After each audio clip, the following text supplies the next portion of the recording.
Chapter 21. The Tunnel Road. They gathered in an underground chamber that was redolent with the smell of earth, ponies, and the leather saddles on their backs. Haille counted 9 mounts, 1 for each of them, plus 2 fitted with saddlebags of supplies. Gandolin and Seraphina presented them each with light leather armor, branded with runes and symbols Haille could not read, but, like so much of the elves' craftwork, it was marvelous to behold and sturdy. He was grateful for the gifts. To Val, they had also provided a new yew-staff, similar to the one he had wielded when Haille had first met him.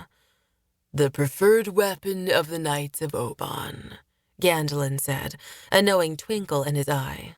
Sandalin had said they would be taking the tunnel road, and so Haille was not surprised when the doors at the south end of the chamber opened to reveal a dark, underground passageway, wide enough for about 4 horses to ride abreast.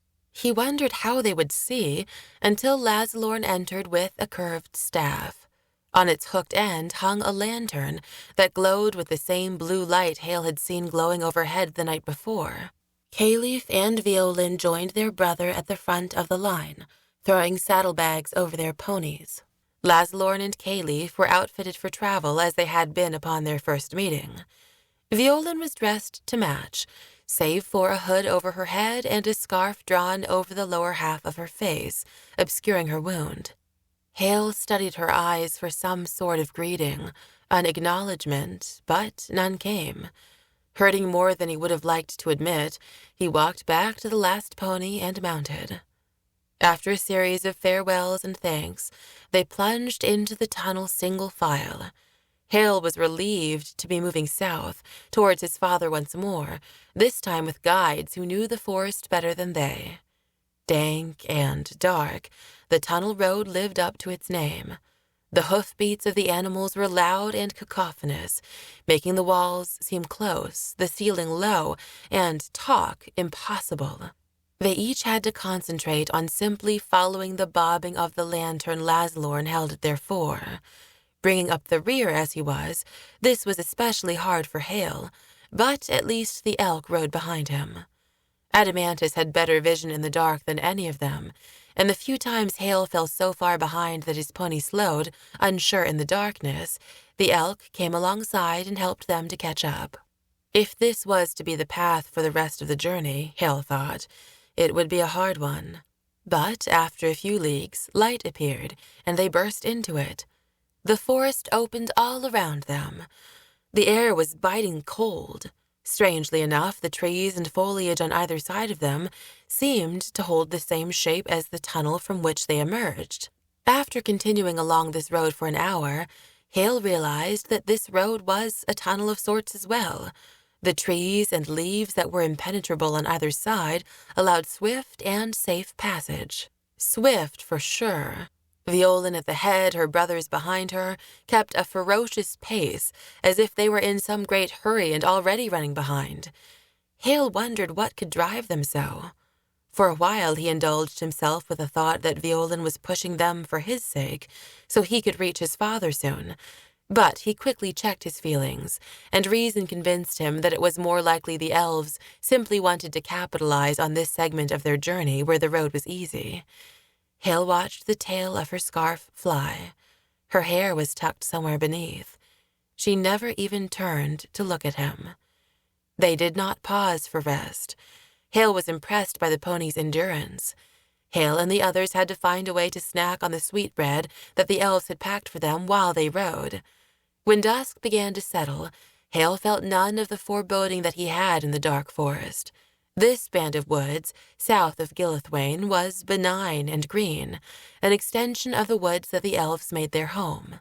Haille was wondering if they would camp in the middle of the road for the night, since the sides were so impenetrable. But before he could ask, the beating of the pony hooves slowed. Ahead, the tunnel grew smaller, and the road stopped in a dead end of briars, roots, and tree limbs. They all had to dismount and follow, stooping, along a narrow footpath to go any further. Val held back a branch for Katlyn while Cody cursed, mumbling about his knees and back being too sore to crawl on all fours. At the head of the line, Violin was crouched down in weeds and thorns, advancing slowly. Haille was wondering if they had become lost, the road overgrown and impassable, when Violin stopped and waved her hand in the air as if tracing out a letter. She did this a few times, her veil moving as she spoke a few words Haille did not catch. With a tearing noise, like that of roots being torn from soil, the foliage in front of them quivered and wrenched apart. When the movement was finished, the way stood wide open. The living doors had been parted. Lazalorn and Katlyn led their ponies through, and the others followed. Haille tried hard to imitate Val's indifference to the magic. The captain stepped through the green gateway with the same nonchalance that he might use walking through the curtain wall of a castle. But Haille felt more like Cody and Katlyn, who stepped through with heads turned up and mouths agog. "I've read about it, but it is so different to see magic in person," Katlyn said in a breathless rush. When all of them were past, Violin returned to the opening, made a few more signs in the air, followed by words that Haille did not recognize, and the doors closed on the tunnel road. Once shut, the place looked no different from any other thick patch of green and brown growth in the forest. Just before Violin turned, she waved. Another elf appeared, betrayed only by the movement of his own hand in response to Violin's. He was garbed, otherwise invisible, his clothing blending in with the beiges, browns, and myriad shades of green around him. Once he was still, he was lost to sight again. Here the woods were hilly and tiered. The land was taking steps downward toward Vorax, the swamp that separated the Sidon forest from Karrith. The elves did not remount, but instead walked amongst the trees and shrubs, brushing through the branches as if looking for something. Lazalorn strode farther into the woods. Haille watched the elf's bow, slung onto his back, occasionally appear between branches. Katlyn and Violin were lost in whatever task of discovery they had set themselves to, while the others waited in patient silence. Haille felt useless. Sapphire gave a whistle from his shoulder. She darted out, striking something hanging off to the side, then landed back on his shoulder. It was a bird skull, shiny, polished, and painted red with yellow and green markings. Bits of blue feather were tied to the cord hanging it in space. It was no wonder Sapphire had whistled so. It was a jay's skull. Cyan and azure perched in adamantous antlers, gazing at it with wary eyes. Haille took it in his hand to pull it down. "I would advise against that," Violin said from behind him. He jumped, unaware that she had moved so close. He could smell her as she moved in front of him, something like violets, something like earth. Then, of course, there was leather and sweat. She looked closely at the skull, then he let it drop and swing back into place. "What is it?" Katlyn asked. "A talisman," Violin said. "I can't say the jays like it much," Haille said. "Well, that cannot be helped. They should learn to like it because it means the way is safe, clear of vorgs." She whistled with her fingers in her mouth, and her brothers returned from the brush. "It was what we were looking for before we proceeded." "Who left it?" "You would call them dwarves, but to us they are the missing. They are a wild people, choosing to live deep in the forest and even under it, in caves far deeper than ours. They travel on paths that hardly ever cross ours. We will not see them on this trip. Most elves have never seen them, but they are our allies, at least against the vorgs. The missing watch their movements and the movements of the forest carefully for us." "Elves, vorgs, and dwarfmen? These woods hold many wonders," Cody said. "Yes," Katlyn said. "It is a wonder you all made it as far as you did." He pushed some ivy aside and disappeared into the woods at the very point marked by the small skull, leaving it swinging and twisting in his wake. Through the growth he called after them, "Come on, follow me." It was late when they finally stopped. Haille found it hard to hide his fatigue, but the elves betrayed their exhaustion as well. Lazalorn dismounted from his pony and kneaded his thighs. Kaylif sat down on a log the first chance he had and took a long drink of water from his skin. It was Violin who goaded them into gathering firewood. The brothers moved, but not without groans. Val turned to Cody and Katlyn, who were closest to him. "Snap to, let's help," he said. Haille was left holding the ponies. He thought he would perhaps try to find a stream to water them, but Violin turned to him, her blue eyes staring out at him over her lavender scarf. He wished he could see her mouth. He offered a tentative smile, but her harsh voice cut him off. "What are you waiting for? We need wood."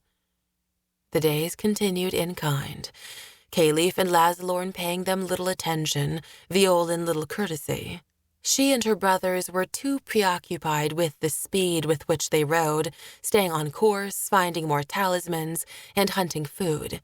Haille was glad to have the company of his friends, otherwise it would have been an uncomfortable journey. It was only on their 5th night out that the Kaylif found his tongue. He was full of questions about Antis, how the humans lived, what they ate, if they believed in elves. It seemed that previously he had been holding back. Lazalorn still kept his silence, but Kaylif let his questions flood out. Haille was glad to have Katlyn there, for she could answer their questions better than he. "Do they believe in elves and Antis?" Kaylif asked. "I'm afraid elves fall under the category of magical creatures. They are considered myth, and belief in them is not allowed, according to the laws put down by Haille Hillbourne and enforced by the Inquisitors." "Not even fairies?" "Not even fairies," Katlyn said. "You won't find Karrith so strict," Val added. "There the Inquisitors do not have the same influence." "Aye," Cody said. "Corinthians are known for superstition and stories." "Yes, past generations of elves used to pass among them, their ears disguised, of course. Our father was Corinthian." Haille was filled with envy that the southern kingdom was so favored as to have had elves among them, even claiming them as ancestors. He turned to Lazalorn and asked about his parents, but he replied with his characteristic silence. They came upon great fields and meadows now, where the canopy was broken and bright, unencumbered sky spread out above. Weak sunlight flattened out on brittle winter leaves. There were fewer and fewer of the great, towering trees. These woods were of the more ordinary sorts. Haille realized he missed the behemoths of the deep forest. He wished he had taken a last long look at one, to savor its magnificence. The weather grew colder still in the coming days. They all wrapped themselves in cloaks and covered their heads. They fetched more and more wood for their fires. Now whoever stayed up on watch also kept the fire going throughout the night. Orange flames danced until the dawn. The sleeping blankets smelled of soot from being placed so close to the fire night after night. Winter made its presence known. Clouds moved in and covered the sky, blocking out the sun. Only in the evening would it reappear, in a belt of red clouds in the western sky. At dawn it was the same, just in the east. It felt as if some lid had been closed down upon them. Haille slept fitfully with disturbing dreams, but could not remember them once he woke. One night, Haille stirred from his sleep. Lazalorn was at watch but had let the fire die. They had camped along a promontory that looked out over a wide, rocky field with a few streams and pools mingling in it. If they had been traveling for pleasure, the field would have been a fair place to go walking to see what lay in the pools, but since they were in haste, the place was just an obstacle, infernal because it was impassable without dismounting their ponies. So Kaylif had counseled that they ride above it and hope that the land leveled out, which it had not done before nightfall. So they had slept behind some boulders to block the wind, hoping that the next day their luck would prove better. Lazalorn was perched at the edge of the camp. The cord of his bow was taut, the arrow aimed into the darkness. At first, Haille thought he should announce himself by some loud movement, but then he remembered these were elves, and Lazalorn surely had already heard him. So he picked up Elkhart, keeping it sheathed for the purpose of stealth, and crawled over, being sure to stay lower than the boulders. Lazalorn did not take his eyes from his prey. His arrow moved, tracking whatever was down in the field below. Haille felt a cold chill roll up his spine. His hairs were standing on end. "What is it?" "A Seth," Lazalorn said, his voice deep and imposing. They were the first words Haille had heard him speak. "A what?" "A Seth." He spoke not in whispers, but a low voice. Whatever it was not so close that it could hear them. This was some relief. "What is that?" "Fell creatures that lie dormant for centuries, millennia, that only arise in times of great strife and turmoil. They move at night and feed on the flesh of the recently dead." Haille looked down into the valley. He strained his eyes, and to his surprise, he could see some dark shape skulking about. He imagined a hunched back, dragging arms, and a wagging head close to the ground. But just as he thought he saw it, it was gone. He looked to Lazalorn. His arrow still moved, following the thing. "This is the second we have seen in a year." "The second? That is many?" "They have not been seen for over 1,000 in these parts." "Do they know something we do not?" Lazalorn relaxed his pull on the string. The bow squeaked and straightened. The creature was gone. He looked at Haille. "These woods know many things we do not." Lazalorn went over to the embers and held out his hands, drawing what heat he could without relighting the fire. Haille went back to his blankets, but only sat, worry creasing his face. Lazalorn noticed. "Yes, 2 is many. They are an unnerving beast, even more so if one knows their history. But do not be troubled. This one was moving north, and I doubt we will cross paths with him again." "Will he be destroyed in the forest?" He shook his head, lips white against each other. "No. He will find his way to the dark woods. He will be safe there if that is where he is heading." "Perhaps this is the same one that was seen last year," Haille offered. He could not bear the thought of 2. He knew he sounded like a frightened child. Even here, away from the dark woods, he found that he could still be terrified of this place. He wondered if he could ever sleep well again. He yearned for daylight, when he felt braver and could at least see his enemies coming. Lazalorn was wrapping his hands in cloth, as if in bandages. He flexed his fingers, testing the movement. This was already absorbing his thoughts more than Haille's questions, but he did answer. "One can hope." The sun did not show itself the next day. Haille and Lazalorn did not speak of the Seth, but he knew that Karrith and Violin had been told, simply by the added alertness with which they carried themselves. Val and Cody, although ignorant of the sighting, picked up on the tension and rode with a new wariness, their hands close to the hilts of their swords. The cold weather broke, and this day was mild, as if autumn was making one last stand before winter settled in for the season. Where the trees opened enough to let it in, the sky shone steel gray. They descended from the highlands onto lower ground. The earth was hard and dry from the cold, but Haille could see this was a place where water flooded often. The trees stood on roots that propped them up off the earth. Blonde moss hung in beards from their branches. Red and yellow nests of algae floated in pools. Finally, they reached a place where there was more water than land. The road they followed was a thin strip of earth, columns of trees on either side, surrounded by inky water. Submerged creatures made V-shaped ripples on the surface as they swam past. Lazalorn and Karrith rode with arrows knocked back in their bows. The strip of land narrowed until it was just a bridge of dirt and ended at the edge of a lake. It was clogged with grasses, mounds, and bushes, but it was a lake nonetheless. The clouds had fallen down into it, and it was impossible to see how far it stretched. This was the Vorax Swamp, the very end of the woods of Sidon.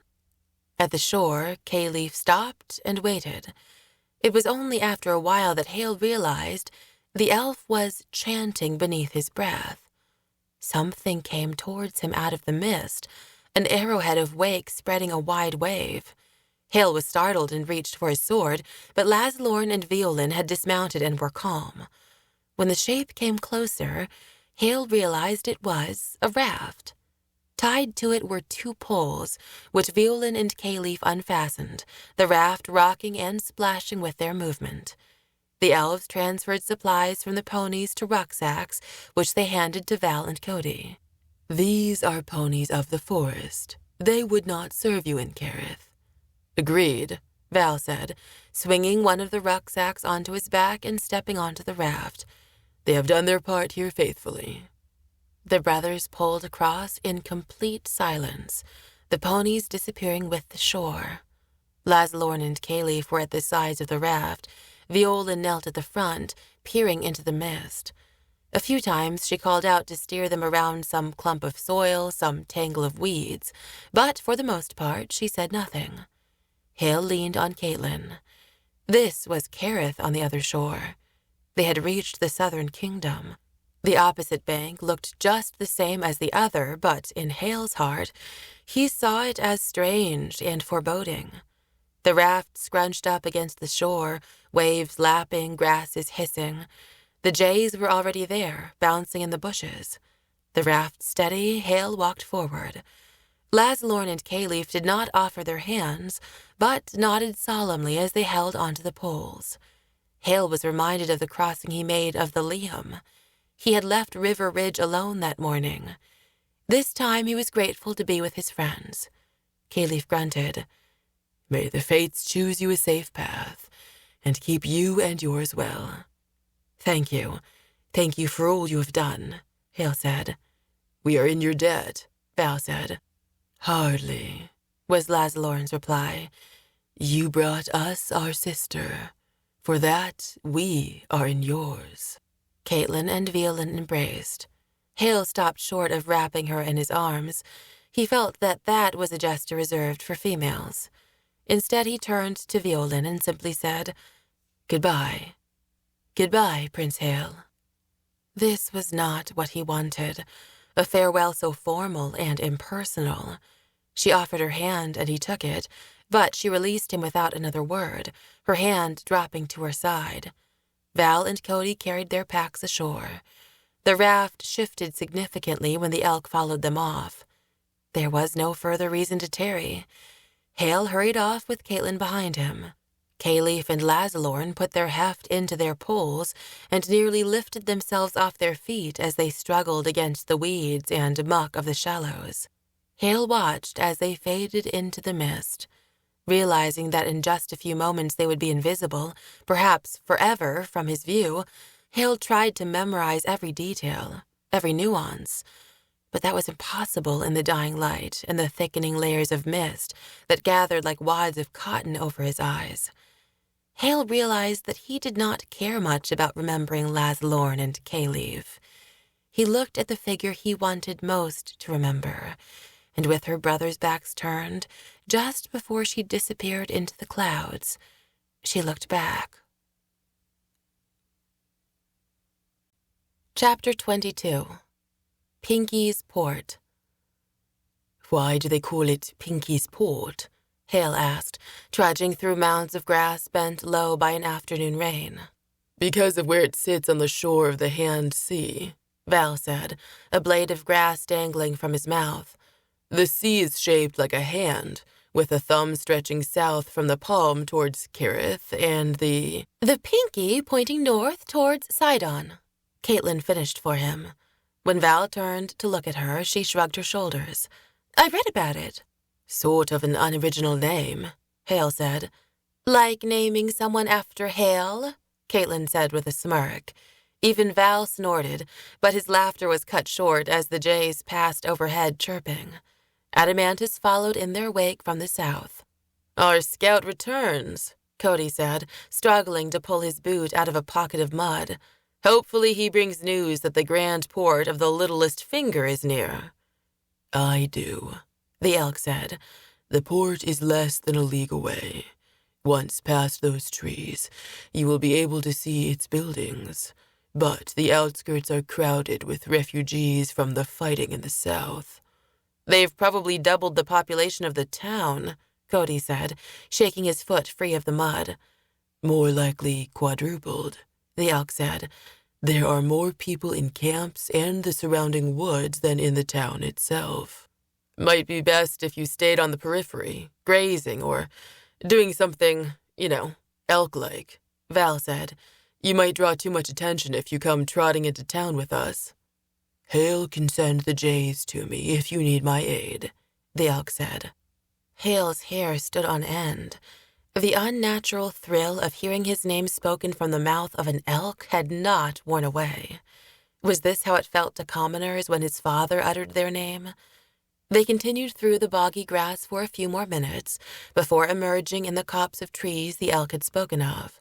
True to his word, the woods were crowded with ragged people, mostly women and children and the old, their clothes dirty and threadbare, their faces drawn and lean, their eyes sunken with dark circles beneath. They offered sparse greetings, staring with suspicion mixed with expectation, for Haille and his company were clearly travelers, and perhaps brought provisions to share or trade, or, if nothing else, news. Cody, Val said as they passed a clutch of starving children. Give them some food and water. Discreetly now. We don't want to start a riot. The children ate the stale bread as if it were honey cakes. Haille felt awkward and somewhat guilty in their presence, simply for not being more gaunt. The road had been hard on him, leaning him out so that he had been forced to buckle his belt a notch tighter, but he felt absolutely fat next to these skeletal creatures. He swung his rucksack off and shared some hard bread with some other children who wandered up.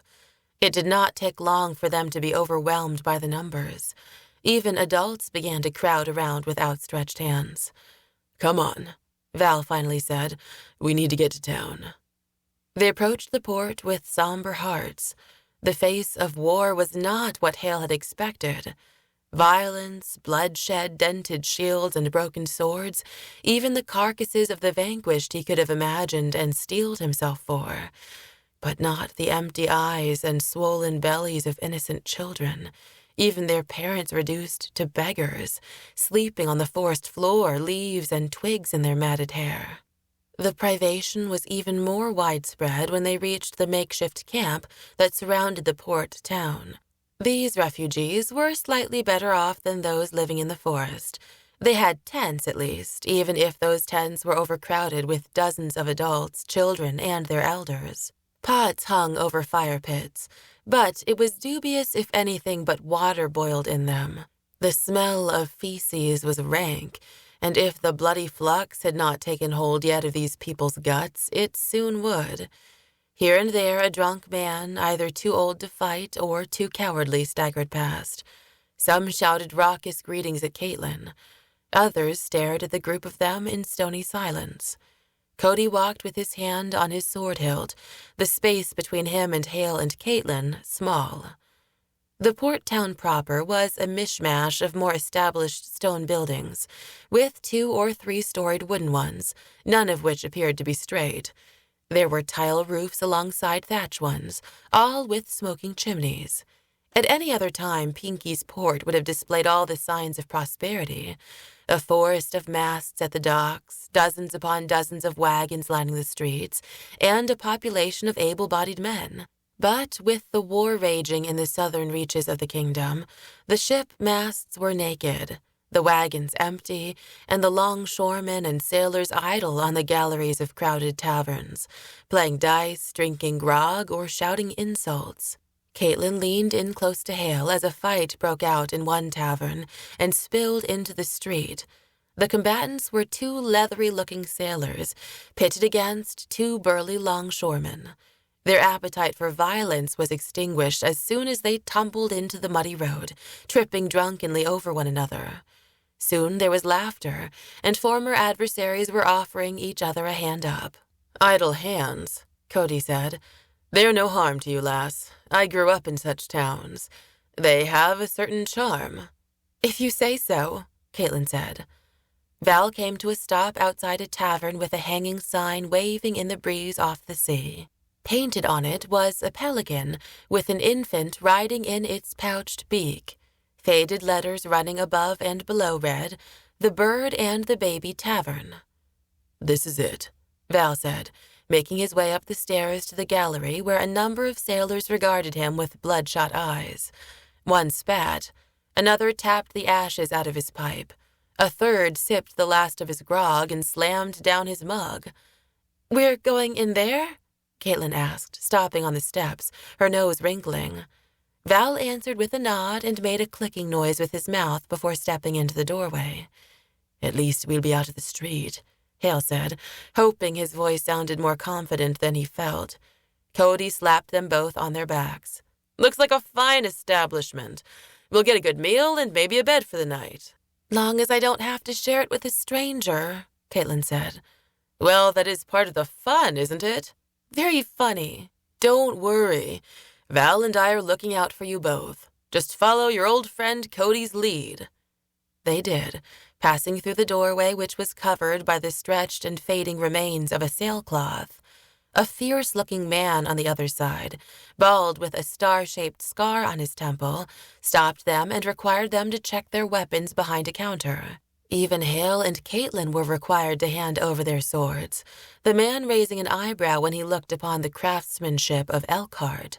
The smells of dirt, ash, pine tar, and spilled ale mingled in the air, which was hazy with pipe smoke. But above all the smells were the welcoming aromas of fresh bread and cooking stew. Haille's stomach grumbled at the prospect of food, and he followed Cody to a table. It was not the choicest of place settings. The top was sticky and stained and covered in a sprinkling of crumbs. It was also far from the warmth of the fire. All those spots were taken by sailors, and the chairs rocked on uneven legs. But Haille was happy to sit, his muscles relaxing as he did so. The tavern was modest.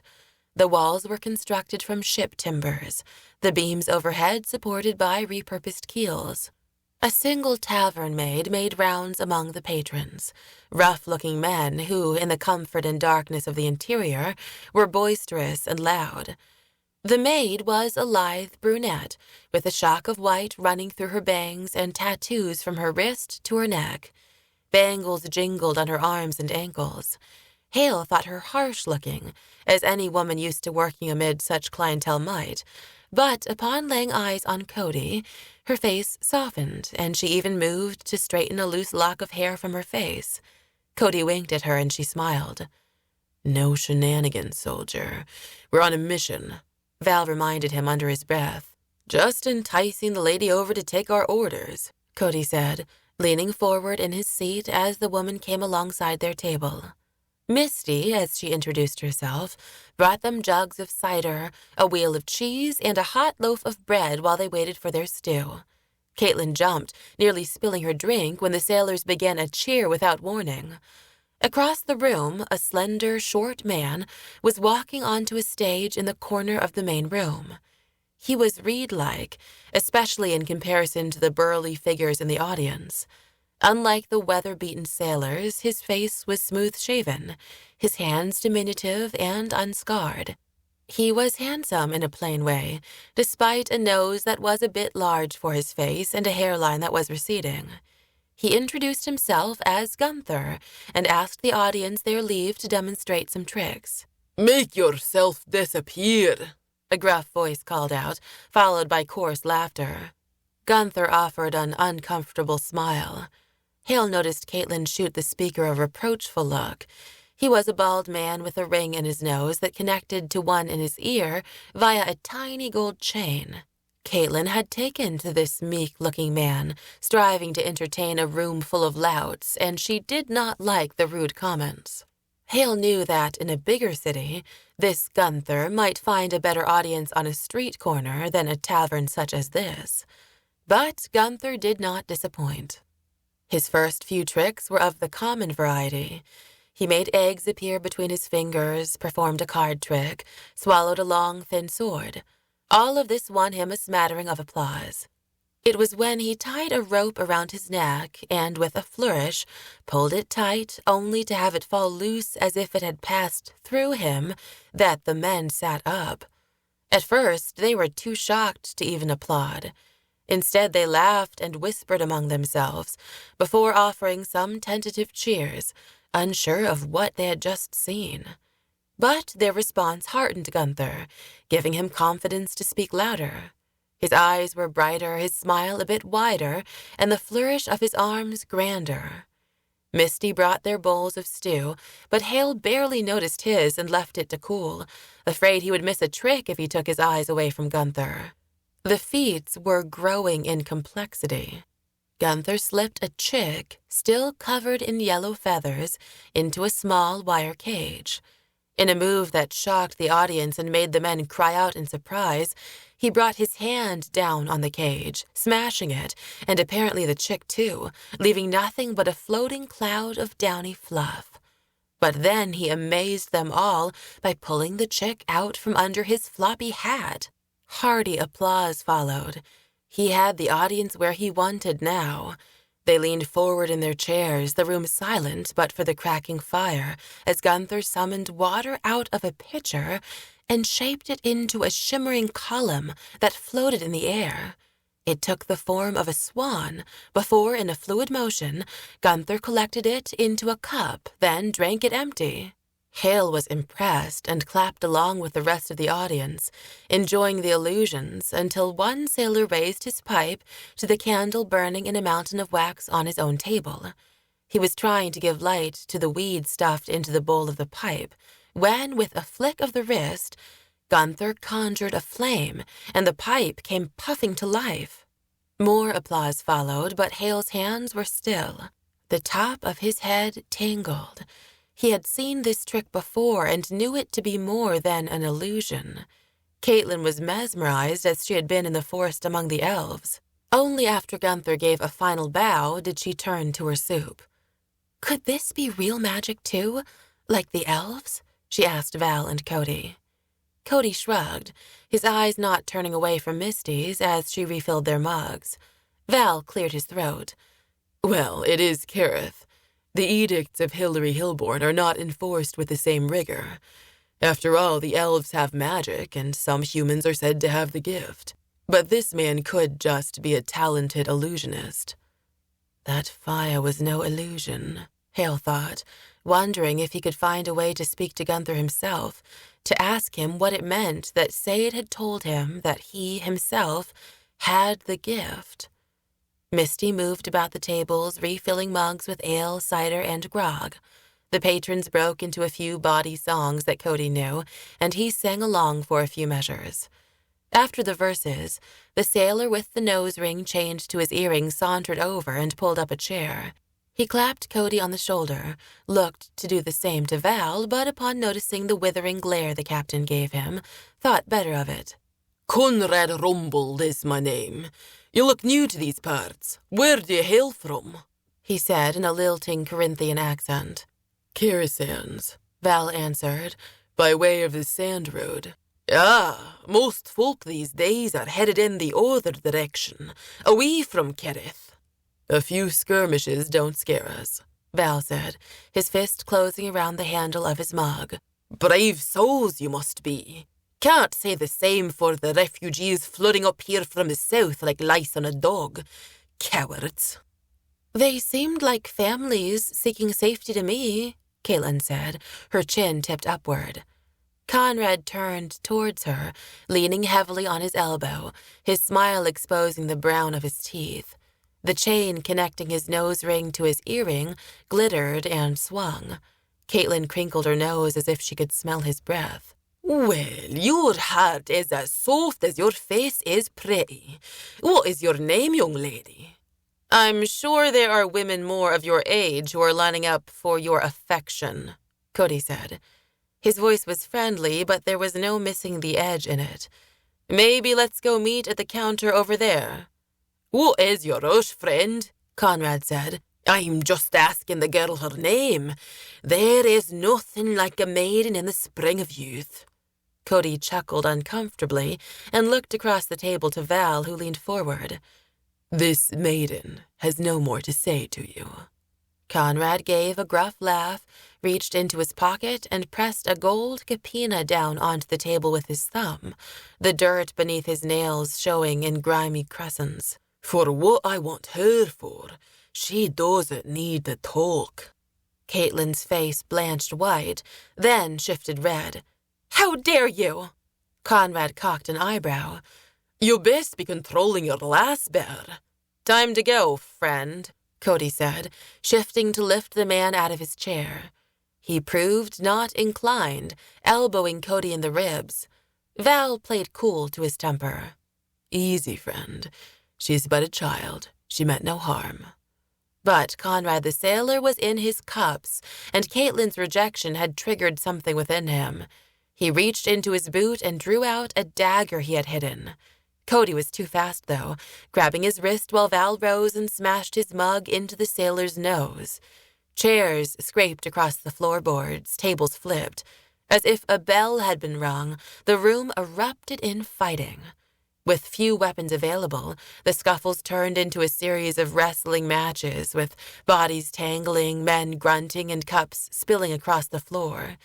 Misty was quickly in the center of things, pulling Haille and Katlyn away from the fray. The burly man with the star-shaped scar remained at the counter, a club in hand, ready to keep the cache of weapons locked away. Longshoremen rushed in the front door, descending on sailors.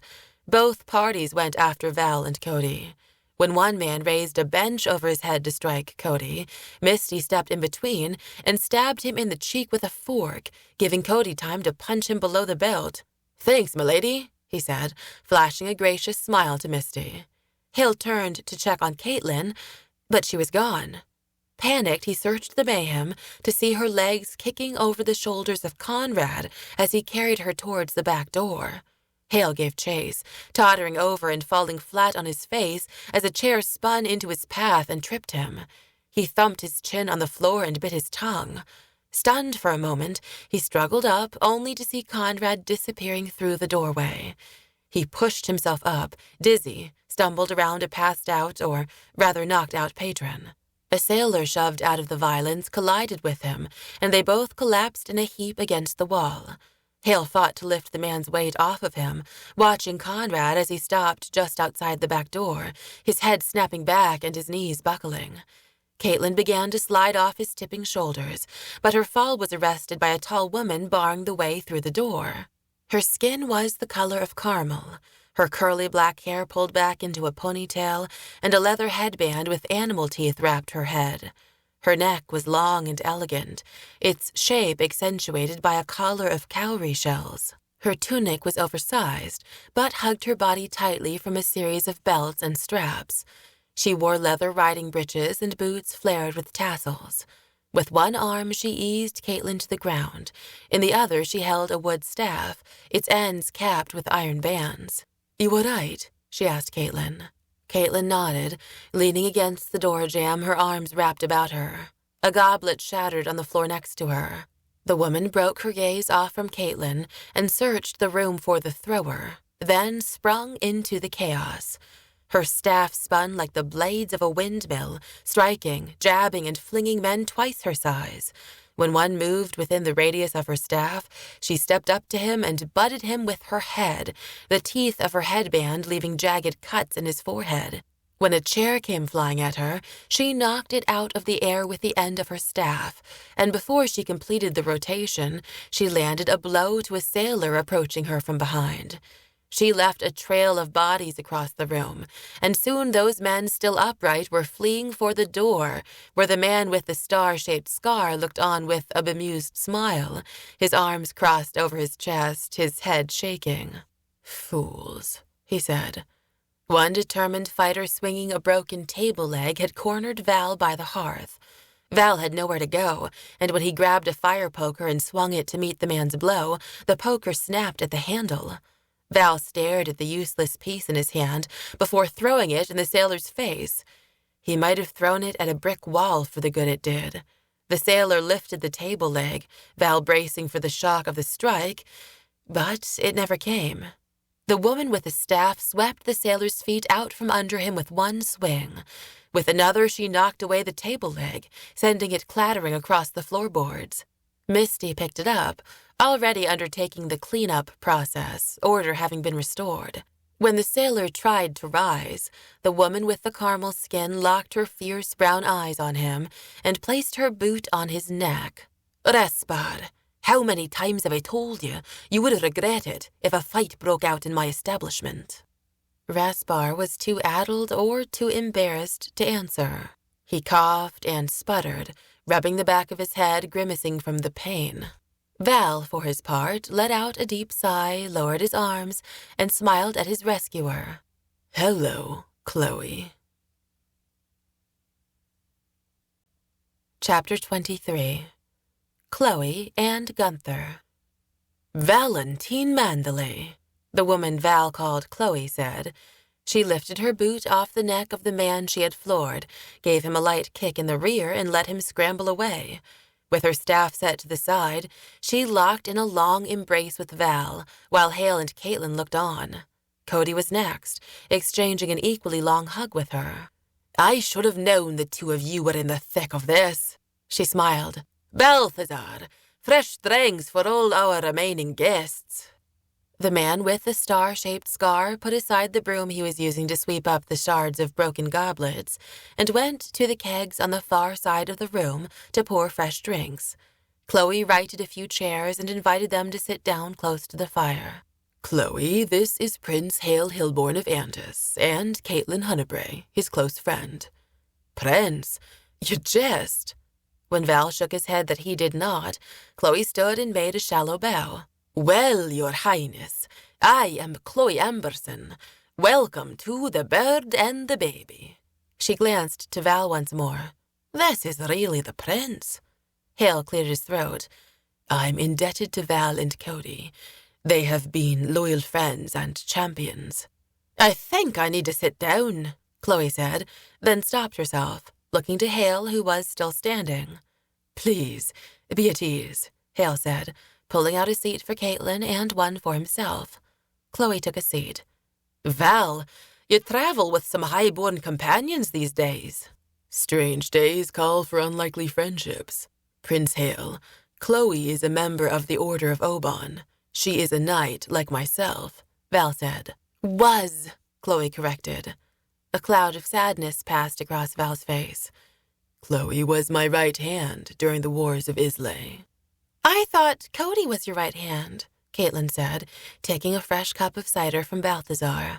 I'm the left, Cody said, seated in the corner where Misty had found her way to his lap. Chloe did not hesitate to show her disapproval. Misty, get cleaning and leave him alone. He's got bastard children all over the realm.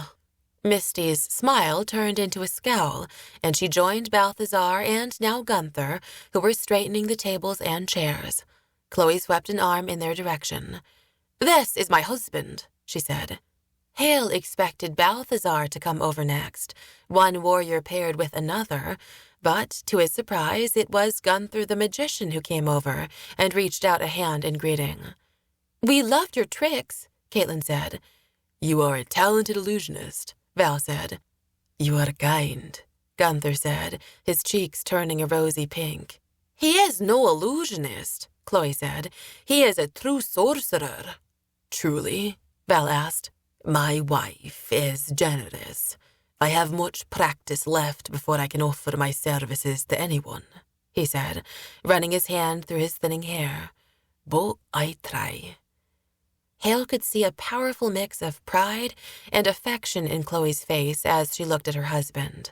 Such affection he might not have expected from a warrioress like Chloe, but he was quickly learning that people had depths that could surprise him. You didn't want to use your powers to settle the scuffle in here? Val asked. Chloe snorted. Be glad he didn't.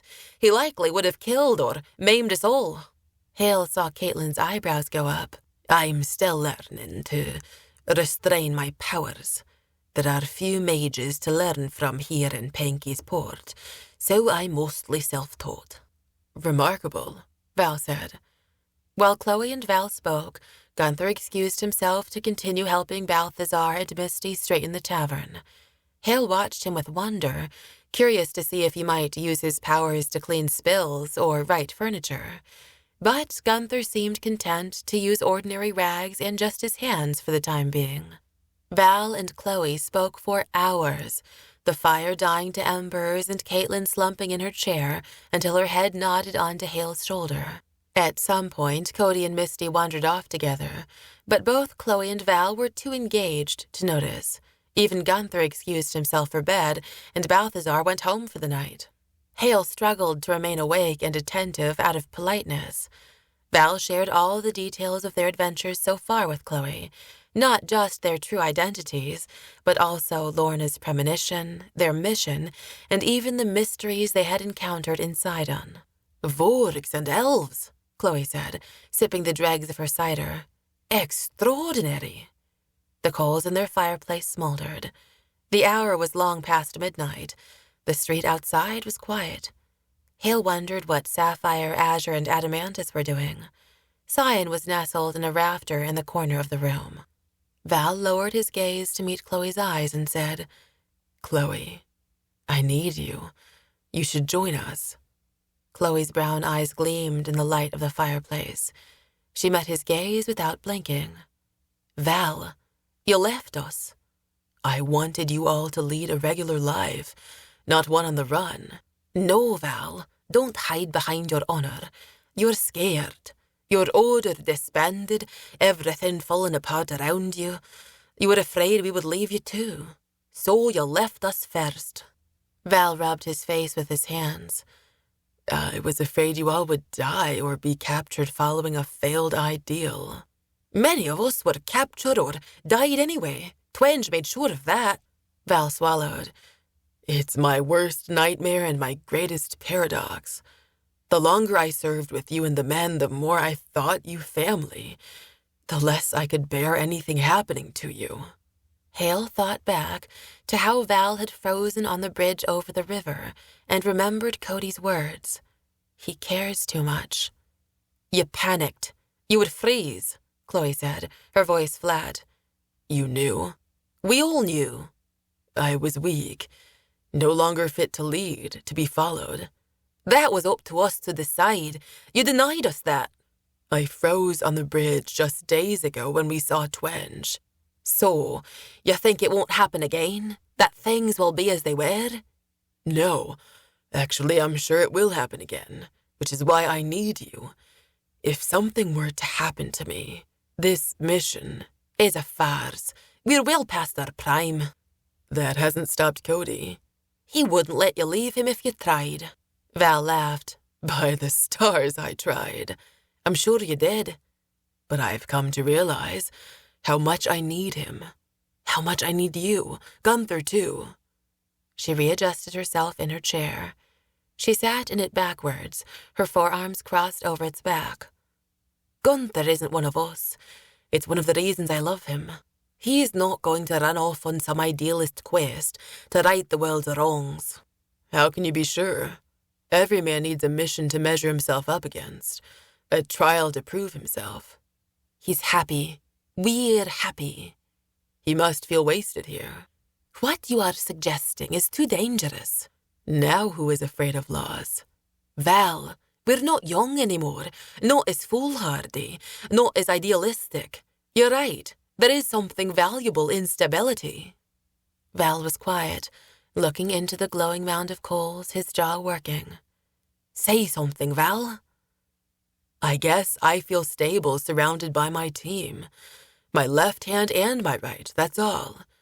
But things change." He placed his flagon down on the floor, stood up to stretch, then without further words stepped outside, the sailcloth curtain swaying behind him. Haille was prepared to leave Chloe to her thoughts, but Katlyn, whom he thought asleep, spoke up. "It's hard for you."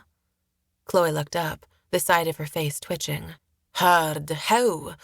To be torn between honor and love, friend and husband? Or maybe you mean scratching out a living in a small edge of the kingdom port town. Or perhaps you must mean being a woman, where every man feels he is entitled." Katlyn grew quiet, stung by the sharpness of Chloe's words. She frowned down into her lap. "Well, which is it?" Chloe asked. "Maybe all those things," Katlyn finally volunteered. Chloe let out a bitter laugh. "Likely," she said, standing up. She let out a curse when she realized Misty and Cody had both gone missing, then turned back to Haille and Katlyn. "Come, I'll show you where you can sleep. You'll want to stay here a few days until the next ship to Karrith city sails. In the meantime, you will earn your keep. When Misty turns up, Katlyn, you will help her. Prince Haille, even a prince might have to play the part of itinerant worker." "I'm ready to," Haille said. "Know your way around a boat?" He nodded, even if he didn't. "Gunther will need help tomorrow on the water. The sunfish are schooling." Haille was not sure what that meant, but he was eager for any time spent with Gunther. "I'm happy to help. You might not feel the same when we wake you up before dawn tomorrow. Come, follow me." Gunther shook Haille awake before dawn. Haille was not even sure he had slept more than 3 hours, but he shuffled across the tiny bedroom, dressed, and wrapped himself in his cloak against the chill of the night. The stars were still visible low down on the horizon, and the village was quiet but for a few figures moving through the darkness in the direction of the docks. These were other fishermen, who acknowledged one another with nods and simple short greetings. "Morn." Haille was slow and sluggish, and nearly missed a step boarding the Sunchime, Gunther's modest fishing skiff, but Gunther was there to catch hold of him and help him settle on a thwart. "It would not do if I lost the Prince of Antis overboard," he said, taking a seat next to the tiller. "Let me tell you, I never imagined having you as a sailing companion." "I never pictured myself as a fisherman's apprentice, but your wife is persuasive," Haille said, knowing in his heart that little persuasion had been needed. "She is a force to be reckoned with, he said, unfurling the sail and catching a gentle breeze that carried them out to sea. "Is it strange to have people from Chloe's past appear out of nowhere?" "The past is always with us, I'd say. I'm glad of her training. It has settled more than one scuffle in the tavern, and I'm proud of her service." "And Val, what do you reckon of him?" "A good man, an experienced adventurer, whose heart grew too big for his art." "He went soft. At least that is what he fears," Haille said. "I heard him say as much to Chloe last night." "I'd say he did, but saved himself in the process. What are most warriors left with but nightmares and emptiness in the end? Val can at least say he fought for life and truly protected those who were in need of it." "I guess I had not looked at it that way." "Val realized who his family was, the men and women around him, and realized he could not risk them any more, especially when those handing down orders became morally lost. That was what Chloe said to me. I'd expect as much from a man who had searched for the right fight all his life, to protect life rather than destroy it. It's what sets Chloe apart, too. I love her for it. Here, help me with these," Gunther said, handing Haille a tangle of nets. They did not leave sight of the shore, which was a relief to Haille, the Sunchime being a small craft. The eastern sky was lightening with dawn when they reached the fishing grounds, and Gunther cast the nets over the side. There was waiting after that. Even though there was bait to prepare, Haille nodded off, rocked into a doze by the gentle rhythm of the waves and wind. Sapphire, perched on top of the mast, tucked her head under her wing and slept as well. Haille startled awake when the wind picked up and the Sunchime tipped against a sizable wave. He caught himself on the gunwale. "Good morning. Did you have a fine sleep?" Gunther smiled. "I did. Sorry I have not been much help so far." "Well, pull this net in with me and we'll call it even." The net was heavy with its catch, and Haille was afraid the tiny boat would capsize as they hauled the shining silverfish aboard. But Gunther proved to be an able seaman and kept the ship steady. They dumped the catch into barrels next to the mast. "Not a bad catch," Gunther said, slapping the side of the barrels. Haille was relieved when Gunther brought out a bag of raisin bread and cold tea for breakfast. His stomach had been growling painfully, but he was unsure if it would have been rude to complain. After all, he did not want to seem like a spoiled royal, even if he had slept through most of the morning. The food invigorated him, and he helped more on the next hauls, anticipating where he would be needed, moving in sync with Gunther in order to keep the boat from capsizing. They filled the first barrel and the second halfway before casting the net once more. By now, the sun was up over the horizon and sparkling on the water. Here on the sea in the gusting breeze, under a clear blue sky of late autumn, it was hard to believe there was strife anywhere in the kingdoms, the realm, and the wider world. While they waited on the next catch, Gunther began a song, a ballad about an audacious young man who sought to impress a princess by capturing death. But once death was captured and trapped in chains, the world turned to chaos. Butchered animals would not die, vegetables would not cook, but instead bloomed in pots of hot water. With eternity drawing out interminably before them, people became lethargic and apathetic. Gunther cut the song short when he realized the nets were full, and Haille stepped towards the gunwale to help again. The last barrel filled and the sun 2 hand widths from the horizon, Gunther leaned on the tiller and turned them back to Pinky's port. Haille found himself wondering what happened to the audacious suitor who had deigned to capture death. Gunther smiled. He wed the princess, but not without first releasing death and being humbled. Haille wondered if this was the opening to speak of lore, magic, and other things of the occult that were so forbidden in Antus but tolerated in Karrith. He listened as the waves slapped against the boat, the sail snapped in the breeze, and fish flopped in the barrel. Gunther, how did you know you had the gift for magic? Quite by accident, really.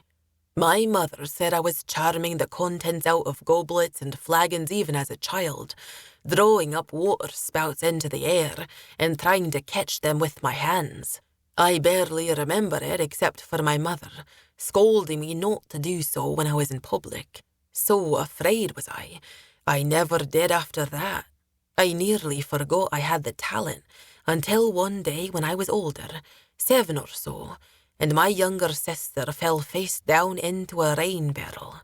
She could not get out, and I was too small to reach over and pull her out. I grew desperate. Then, just when I was on the edge of panic, the barrel exploded from within, water rushing out, blasting the staves apart. My sister sat coughing in the midst of what was left of the barrel. For me, I was old enough to realize the water had obeyed me, that it was obedient to my will. That's amazing. Not unheard of, though. It is not unusual for some with the gift to have an element they are more dominant with.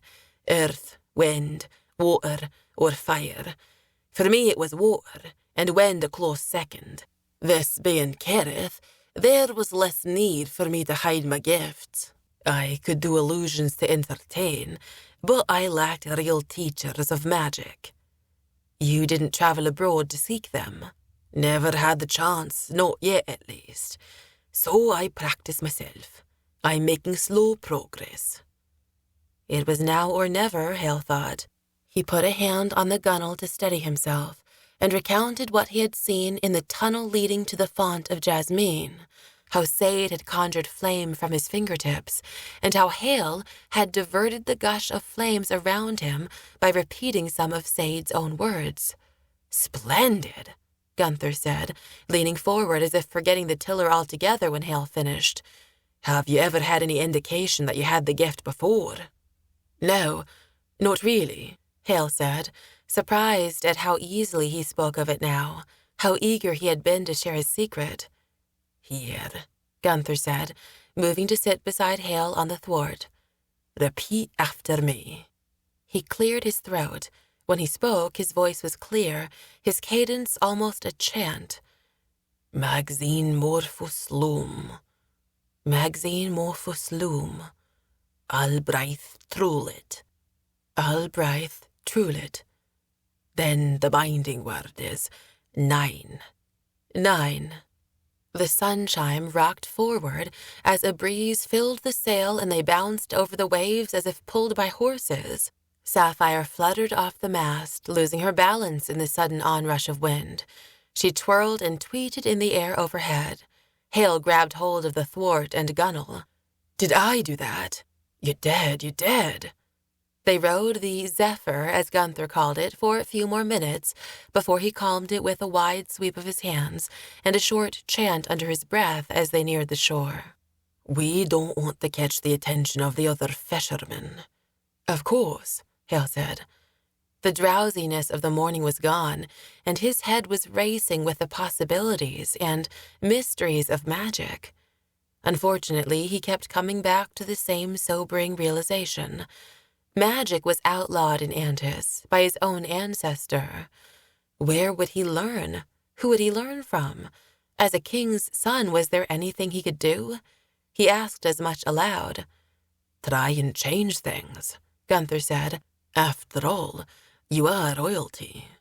He had not given it much thought, had not even considered himself someone people might listen to.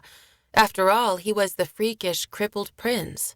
But Gunther went on. "I'm sure the elves would like it much if an ancestor of Haille Hillbourne tried to fix the lies and deceit he was known for." "Yes, maybe they would," Haille said, the Olden's face coming to mind. They rode in silence, occupied with their own thoughts as they approached the docks. Haille experienced a sinking feeling in his gut that was not from the rocking of the waves when he saw a stout man waiting on the pier for them. He had a feather pinned to his lapel, and his arms crossed over his chest. Behind him waited a half-dozen men, many of which Haille recognized from the brawl the night before, including Conrad, the chain connecting nose ring to earring gleaming like a golden smile. "Uh-oh," Gunther said, riding the tiller. He called out to the man with the feathered lapel. "Mr. Brisby, what a pleasure. What brings you quayside today?" "This writ," he said, unrolling a piece of parchment covered in long lines of swirling writing. "Your payments on the loan for your boat are overdue." Gunther stood upright as he could in the stern of the Sunchime and handed the mooring line to Haille, who jumped to the dock and heaved the boat against the wooden pylons. "Mr. Brisby," Gunther said, dabbing at the sweat beading on his forehead, "my payments are due on the last day of the month." "That has changed. All payments are due on the 1st now, so you are late." Some of the men behind Brisby chuckled. "You know, with the unrest in the south, all businesses are feeling the strain," Gunther said. "You've still been catching fish each day." "And giving half of what I catch to refugees." "The bank does not deal in charity," Brisby said, snapping his fingers. One of the hired men behind him shoved Haille aside, took the mooring line of the Sunchime, and held it steady as the others stepped into the wobbling craft. "This is property of the bank now," Brisby said. "And this is for that bitch wife of yours," Conrad said, punching Gunther in the gut, then shoving him overboard. Gunther hit the water with a splash that attracted the attention of his fellow fishermen, who were bringing in their catch. "What are you looking at?" Brisby spat. "Be that a lesson to any and all of you who are late on your payments and decide to be charitable." Gunther bobbed in the harbor, wiping his face of water or tears or both. Cast away from the Sunchime, Haille had not even a rope to throw Gunther's way, so he simply walked along the pier as Gunther stroked towards shore. He didn't stop at the shore, nor did Gunther turn towards home. Instead, he sloshed out of the shallows and walked down the beach in the opposite direction, his feet trailing in the surf. But Haille realized at that moment they had bigger problems on their hands. A crowd had gathered in a crescent around the end of the pier, watching the humiliation unfold. The faces were not without sympathy, but it was one face that Haille recognized that caused him to turn and run back to the bird and the baby. Haille bounded up the steps of the tavern, pushed aside the sailcloth curtain, and called out to Balthazar, who was wiping down the tables. "Where is Chloe? Where is Val?" "You look like you've seen a ghost, boy." "I need to find them right now." "Well, you are lucky. They both are out back practicing with those staffs of theirs. Haille raced down the back hall, past the heat of the kitchen, where he glanced to see Cody sitting and talking to Misty as she stirred some stew over the fire. "Whoa there, young man," Cody said, but Haille was already halfway down the hall, following the click-clack of the battle staffs. Val and Chloe were engaged in a furious sparring match, Chloe with her redwood staff, Val with his yew from the elves. Their jerkins were dotted with sweat, and the grass flattened beneath their feet from their own circling steps. Katlyn was keeping score with a piece of chalk and a slate tablet. "Chloe, a man named Brisby just took the sunchime from Gunther. Said he was late on payments." Chloe stopped, her staff coming to a halt beside her, her hand making a fist. "Where is Gunther?" "At the shore. I'll show you. Let's go." She started into the tavern house, but before Haille followed, he turned to Val. "Val, I think I saw Victor Twenge." "What?" "At the docks, too." "Victor Twenge? How could he have followed you?" Chloe asked from the steps, pulling on her cloak. "I never reckoned him crazy enough to follow us through the forest, but perhaps he did." "If he's about, it's best you stay here. Prince Haille, please take me to my husband." Chloe and Haille ran down to the quayside, pressing through a gathering crowd near the docks. Haille was grateful for it made hiding all the easier. The throngs had collected when a sail had appeared on the horizon, belonging to a ship of considerable size. "It can only mean it's the latest ship from Karrith City," Chloe said, "bringing goods to trade. Or more refugees, but definitely news," she said, pulling the edges of her cloak down around her face. "Are you afraid of Victor Twenge?" Haille asked, taking 2 steps for every one of Chloe's. "He's no friend of the Order, and if he remembers Val, he'll remember me." Haille pushed through the mass of people. In a small port, in a time of unrest, the arrival of a ship brought out the whole town. Longshoremen lined up for a chance to unload goods and make a day's wage. Market sellers wheeled their carts from the market square to the quayside. Women waited with expectant faces, while children climbed trees, stood atop pylons, and huddled in windowsills, anywhere they could get a peek at the going-ons. With such a crowd, the lone figure kneeling on the edge of the surf, his head dropped to his chest, seemed all the more lonely. As soon as Haille pointed Gunther out, Chloe overtook him, her steps throwing up rooster tails of sand. By the time Haille caught up, she was standing beside her husband, his head against her hips, his face wet with tears. "I have failed us," he wept. "You have not. You have been an upright man in a time of uncertainty." "I cannot even provide. Our debts have overcome us." "We still have the tavern." "How long?" he said, looking up to her, his eyes filmed over. He nodded at the ship now pulling up to dock. Its name, the Tamaram, was painted in red letters on its hull. "This is the first ship in weeks. They used to come every day. Our own clients can't pay us, except to run up their own debts." "We will find a way. We always have," she said, smoothing the hair on his head. "What? With my magic? I can't even succeed as a fisherman, much less a mage. What good were tricks and illusions when they tossed me from my own ship?" His voice caught. "My life is worth nothing but for you." "Don't say that," she said now, kneeling in the sand herself. "You are the best man I have ever met, with a heart that brings light to my own." "Then what will we do?" "We'll think of something." They remained in an embrace a long time, Gunther unbothered by the cold and his wet clothes. It was Chloe who finally suggested they return home, where they could change and sit by the fire. Haille followed, but at a distance, sensing that this was a sacrosanct time for husband and wife. Instead, he kept alert, looking for Twenge. The bounty hunter was not hard to find, for he moved through the crowd with a cadre of armed men. Some of them were the men that had accosted them in the ravine, but their numbers were fewer. Haille wondered if, indeed, Twenge had followed them through the forest, and if he had lost some men in the process. Haille ran to catch up with Chloe and Gunther. He moved against the flow in the street as the refugees were filtering down through the town to catch what news they could from the arrival of the Tamaram.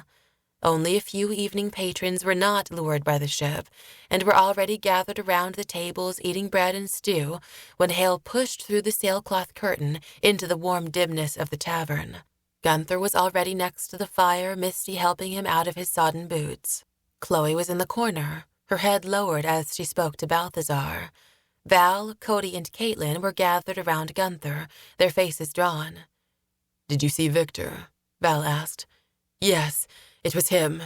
He has some men with him, but not as many as before," Haille said. Val clicked his tongue and rubbed the stubble on his cheeks. Gunther was shivering. Misty put a blanket around his shoulders and excused herself to get him some warm cider. Gunther explained to Val and Cody what had happened. Val listened with a faraway look in his eyes, as if he were already trying to plan an escape. When Gunther finished, Val opened his mouth to speak, but Chloe had stepped in between them. "Prepare your things, Val. You'll leave tomorrow." "I understand." He nodded, although he could not hide the look of disappointment on his face. "No, I don't think you do," Chloe said. "We're coming with you." Now it was Val's turn to look surprised, his brow furrowed. "But on what ship? They took the Sunchime." "Don't be silly. The ship that just pulled into port, the Tamaram." "Surely it is not ours. We don't even know the captain." "We don't have to steal it." Chapter 24. Enter Karrith. A thistle twisted in the air, landed between the ears of Gail's pony, and teetered on the edge of falling before she snatched it between her fingers. Her first instinct was to place it behind her ear, but on second thought, she decided that was too feminine. Instead, she slipped it behind the strap of her baldric across her chest, as she had seen other Anton soldiers doing, as they marched under the rain of blossoms, entering the city of Karrith. The city itself was different than she had expected. She had only seen one other capital and its citadel, Antus, but Karrith was impressive in its own right. Nothing had stood in the way of its expansion. No hills, rivers, or forests. It was surrounded by rolling plains and plowed fields. So instead of growing up, Karrith had grown out, a city of 1- and 2-story buildings that sprawled without order. The borders were defined by a wall that was thicker than it was high and marked at intervals with stout drum towers. The buildings within the city walls were built of stone, brick, and on the outskirts, humble sod, as timber was scarce in the southern kingdom and reserved for furniture, doors, railings, and banisters. The castle, sitting on a gentle rise in the center of the city, was much like the rest of Karrith, wide and flat. Gail felt that she could toss a rock up and over the ramparts. At its gate, she could see the thickness of the walls through the long tunnel where King Owain and Queen Amberlyn rode through, their heads gleaming with crowns, their bodies glittering with precious stones, their embroidered cloaks draped over the hindquarters of their horses. They were a great contrast to the road-weary, dusty Talamar and his generals. But the king of Antus and his men had a panache of their own, riding up the avenues to the castle courtyard, to the cheers of the people, the rain of flowers, and young maidens stretching out from the thronging crowds to steal kisses from knights, nobles, even the humble infantryman. It rankled Gail no small amount. One would think they had vanquished their foes, when the opposite had been true. Since their defeat in the canyon, the Morvant had eluded them, limiting themselves to a few night raids. As a result, the generals had grown cautious. Instead of fighting a guerrilla war, they chose to consolidate numbers with the Corinthian army and force the Morvant to face them in the open. "I don't like this," Gail said, riding alongside Darid. "The festival atmosphere. The people are grateful their brothers from the north have come to their aid," he said, unable to suppress the joy on his face at arriving home. "Our enemy has proved cunning, and now we let them know exactly where we are." "We have the high ground," he said, a daisy brushing past his shoulder. Gail snorted, watching the daisy drift down to be trampled by horse hooves. High ground might matter to traditional foes, but the Morvant are barbarians, not gentlemen. True that, Darid said, his smile fading. You've been better at anticipating their moves than the king's generals, but nothing is going to dissuade the old men from the advantage of fighting from a fortified city. She knew Darid was right. Her instincts had saved them once, but it was hard to argue with the established practice of warfare or the desperate cries of the Corinthians, no less King Oion himself, who had pleaded for reinforcements in the city. And so they had come, King Telemar leading.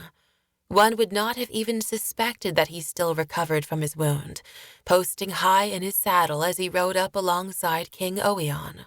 The kings clenched their hands together and held them high above their heads, north and south, young and old, in a bold display of unity. The crowd roared. Soldiers beat their shields. Steel flashed in the sunlight. "It's nothing but a show," Gail said. "It is what kings do." "Cheers and flowers won't keep them safe when the Morvant attack." "No, we will," Darid said, studying the low-slung walls of the castle with a discerning eye. "These walls are low." "My thoughts exactly. What will we do?" Darid rubbed the stubble on his face with the palm of his hand. "We will build." Chapter 25. The Tamaram. Haille woke with a start, Chloe's face next to his. "Wake up. Don't say a word. Do exactly as I say." Haille pushed himself up, reluctant to leave the warmth of his bed, but Chloe's voice was firm, with an edge of urgency to it. She was dressed for travel, her body wrapped in a cloak, a satchel slung over her shoulder, and her battle staff strapped to her back. Her hands were covered in fingerless gloves, her wrists wrapped in leather arm guards. She shook Katlyn, who was asleep in the bed across from Haille, and delivered the same instructions. "Both of you get dressed," Chloe said, tossing their tunics and cloaks to them. "What is going on?" Katlyn asked in the smallest of whispers. "Victor Twenge and his men are outside. Seems like they have done their work quickly." "What about Val and Cody?" "They're at the ship with Gunther. We need to join them." She stopped in the hallway, listened for a beat, then waved at them both to follow her.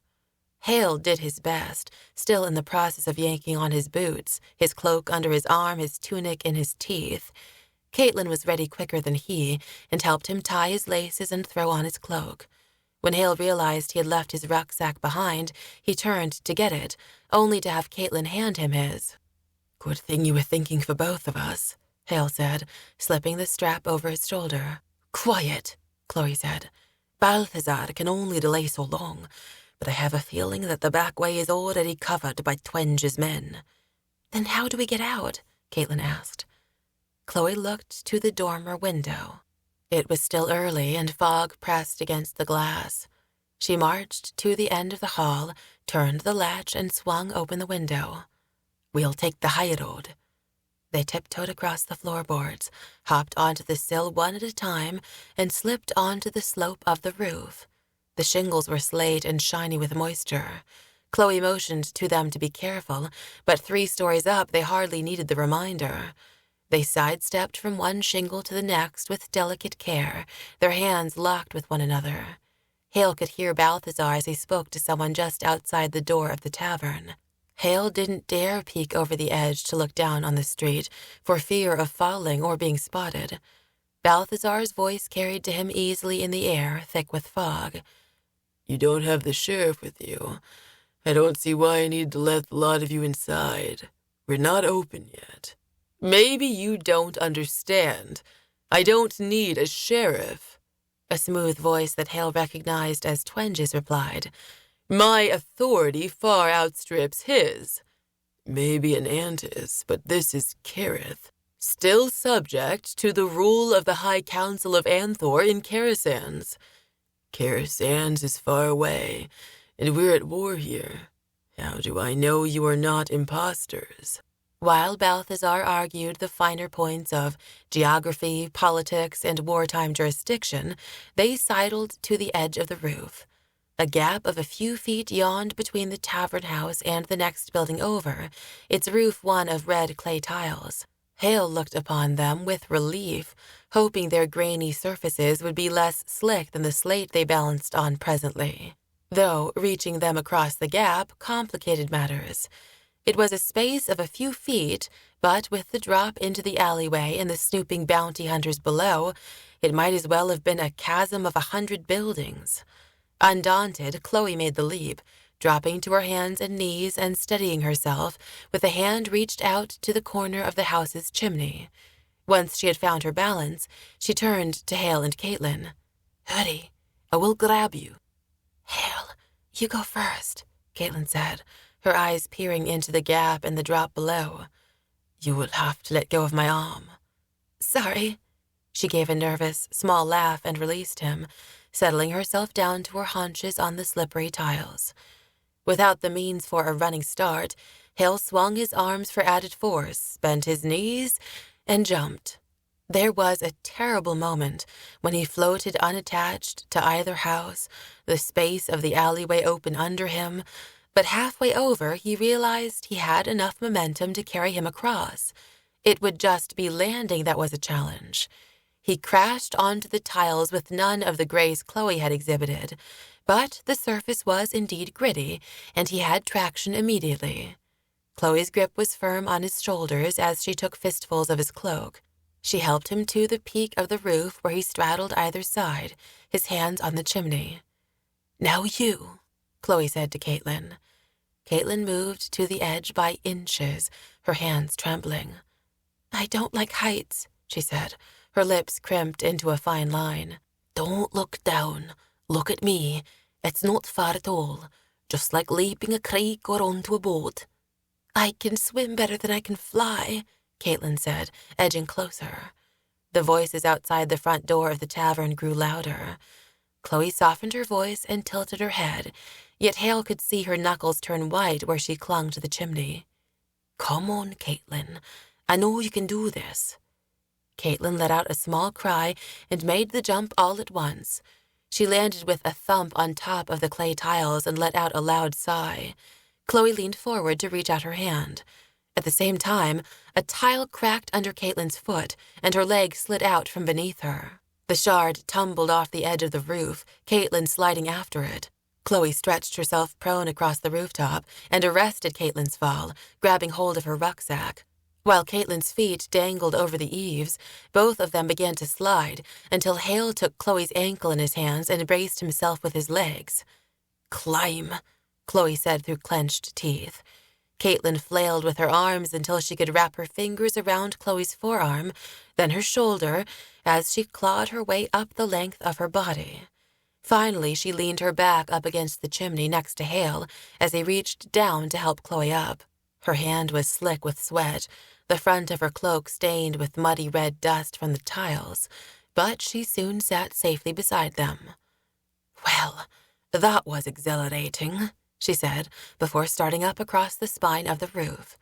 Haille gave Katlyn's shoulder a quick squeeze and let her follow Chloe ahead of him. The next building was a story shorter, and the thatch roof a gentle pitch. The jump was easier to negotiate, and the thatch the softest landing yet. Haille was more afraid that the roof might cave beneath them than he was of losing his footing and falling off. The three of them crawled on all fours to the closest dormer window, which Chloe rapped on loudly. A sleepy-eyed woman, her hair still covered for the night, pushed open the pane. "Chloe Amberson, what are you doing on my roof?" "Sorry to trouble you, Cynthia.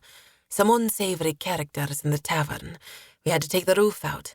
Can we come in?" "By all means." Chloe helped them negotiate the sill.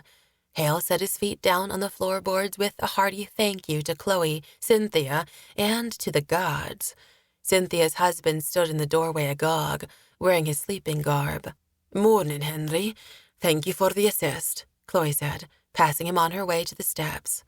They trampled down the stairs to the first floor. Chloe turned to them just before she opened the door. "Now walk. Don't run. Our escape depends upon looking natural. Walk to the pier as if it's just another morning, and you're off to do errands with your mother. I'll be right behind you." She turned the knob and opened the front door before they could even respond. Haille and Katlyn stepped out, hooking their thumbs beneath the straps of their rucksacks and walking with as casual an air as possible down the street towards the harbor. Haille chanced a look at the tavern, where in the fog he could make out a line of figures pushing their way past Balthazar into the bird and the baby. He drew his hood up around his face while Chloe descended the steps behind them, a basket borrowed from Cynthia hanging from the crook in her arm. The three of them were the picture of the village family, setting out for morning chores even if they were a bit early. Haille felt calmer once they had turned the corner and were out of sight of the tavern. One of the jays swooped down to land on his shoulder. "Aja, get to Adamantus. We're headed for the ship," Haille said. The jay let out a tremolo that Haille hoped was an affirmative one before flying off. Chloe rounded the corner after them, set down the basket, bunched the edges of her cloak in her fists, and said, "Now, move like you mean it." Their feet splashed through muddy streets, over broken cobblestones, and finally the boards of the pier itself. The Tamaram was moored at the far end of the dock over the deepest water, the shape of its hull outlined in the fog. The boards were crowded with the barrels and boxes that had been unloaded the night before. Among them they found the captain and 3 crew members tied and bound. Cody carried a 4th, also bound and gagged, on his shoulder down the plank of the gangway, while Val made apologies to the captain. "Our deepest regrets, sir, but we are commandeering the ship on official business of the Crown. I give you my word that it shall be returned and recompense paid." "That's a big promise," Cody said, setting the 4th crewman down against a barrel. "I say they're lucky we just don't kill them." As the eyes of the bound sailors grew wide, Chloe made a tisking sound with her mouth. "You have not changed at all, have you?" She patted the captain on the shoulder. "Don't believe a word he says, but his word is gold," she said, pointing to Val. The boards rang out with the sound of running feet. Figures were approaching from the shore, armed with axes, swords, and spears. "Best you all board," Cody said, pushing Haille and Katlyn towards the Tamaram. They needed little urging and sprinted up the gangway. Gunther dashed from the wheel well to the masts to lower the 2 lateen sails. Victor Twenge called out from the dock. "You'll add piracy to your crimes, NATALIE. You'll hang for sure if I don't kill you." 2 of his men reached the base of the gangway, but Chloe stepped from behind a stack of crates, deflected their spears with her staff, knocked one on his rear, and the second she tripped up and flung into the water. Twenge wove between the cargo to pursue Val himself. Val drew his own staff and caught the swing of Twenge's sword in the center. Twenge's teeth were bared, his eyes burning as he met Val strike for strike, his blade clanging against the strange but solid wood of the elven staff. "I won't kill you, Twenge. After all this time, you Oban knights are still fools." More men came down the pier. Chloe and Cody, seeing they were outnumbered, retreated to the ship, which was beginning to draw away from the dock, Gunther speaking charms into the sails. 3 men tried to climb the gangway as it slid off the deck. Cody gave it a kick, and all 3 men went tumbling into the harbor. "Captain, ship's leaving," Cody called out. Val could only spare a glance at the departing Tamaram. Twenge had his way blocked. Haille watched with growing panic as the ship continued to slip away from the planks of the dock. Out of the mist, a man screamed. His voice was followed by the sound of another body hitting the water. Azure, Sapphire, and Cyan came swooping through the air, and with a clatter of hooves on wood, Adamantus appeared out of the gloom, casting aside Twenge's men and sending cargo spilling over the dock. Twenge had no time to react, as Adamantus caught him on his antlers and sent him spinning into the harbor. In the same motion, the elk came alongside Val. Val threw a leg over the elk's back and grabbed hold of his fur as Adamantus galloped across the planks of the dock. The elk launched them both into the air, clearing the gunwale and tumbling onto the deck, legs, antlers, battle staff clanging together in a tangled heap. Gunther called out a spell, his voice rising over the clamor of Twenge's men, and the sails stretched out in a gust of wind. Thank you, Elk, Val said, spreading out on his back. Adeimantus let out a long huff. Couldn't leave without you, or let you leave without me. Chloe drew her sword, lifting it up on guard towards the elk. Oh, yes, Val said. I think I forgot to mention our friend Adeimantus here. He has a lot to say for himself.